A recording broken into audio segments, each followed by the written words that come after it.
Okay, so good afternoon, everyone. So, we will be discussing today the chapter 6 or the lesson 6. So, by the way, I'm so sorry if meron tayong something trouble happened, ano?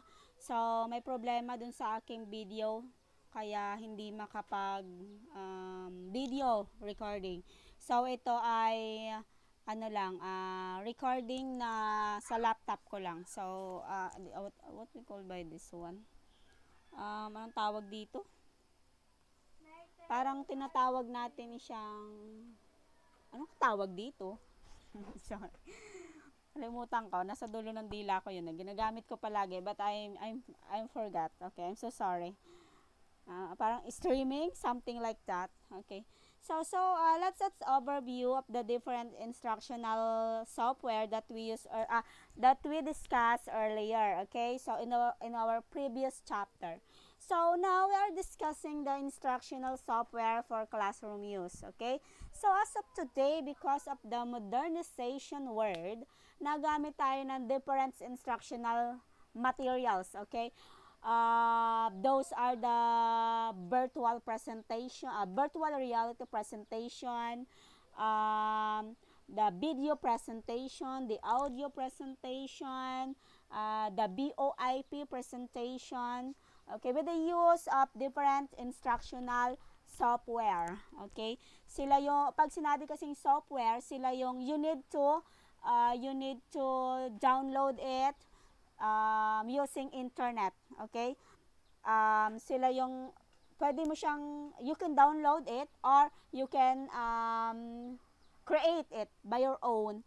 Okay. By the way, creating instructional software, hindi naman nagbabalanse siya sa tinatawag nating ano po ba yan? Encoded ba siya? We need to encode something ba siya? No need to do that. Okay, so the creating instructional software is just imagination mo ang limit. Okay, so you can create instructional software using Microsoft PowerPoint. Mostly, it's Microsoft PowerPoint. Or you can create via tinatawag natin via browse, ano? So, ito yung kung nagki-create tayo using another site, ano? Katulad ng if we need to create a website, so we need to visit another site, which is you can go to wix.com, you can go to wordpress.com, or you can go to jimdo.com. Okay, kung saan kaya nyo siyang gawin. Okay, hindi ko hinihingi na gawin nyo siyang talagang as a programmer. Okay, you don't need to program it. What do you need to do is just create your own with your imagination. Be creative. Use your imagination. Okay? When you are creating instructional software, okay? You can use the different sites or you can use a PowerPoint presentation. Just do it yourself. Just create your own imagination when you are creating instructional materials. Okay? So, let's see here the drill and practice software, okay? Nabanggit na natin to nung nakaraan, yung drill and practice, okay? This is answering the given questions or problems are given time limit, okay? Okay, ang drill and practice, napansin nyo ba nung nag-exam tayo last time, I use the www.easytestmaker.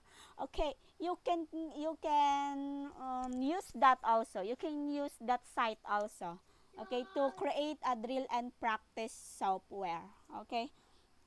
So, however, a good drill and practice software still gives users enough time to think and answer before proceeding to the next question. Okay, you can use that Easy Test Maker. You can use the Google Forms if you like, or you can choose your the PowerPoint presentation or the Prezi, the Vimeo. Okay, you can choose whatever you want. Now is for selecting this software, meron tayong tinatag na control over the drill and practice. Then answering the judging. Okay, a good and drill practice program must be able to discriminate correct answers from incorrect ones. Okay, so especially if the user is required to enter a short answer rather than simply choosing from a selection. Okay, sometimes kasi sa mga drill and practice na yan, especially when you are creating an exam using a Google Forms or in the Easy Test Maker, kapag short answer class, kailangan yung answer ng students ay talagang tama, yung spelling, then yung capitalization, okay, kailangan correct, okay, malinis, as is, okay. Next one is gives appropriate feedback.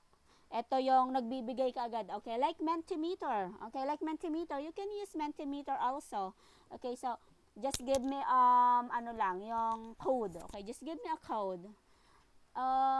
Yung appropriate feedback, which is kapag na buksan nila to, then nagsagot sila, agad-agad, magsasabi na your answer is wrong, the correct answer is this one. Okay? Next, what is the benefits of drill and practice software? Huwag ka maingay dyan.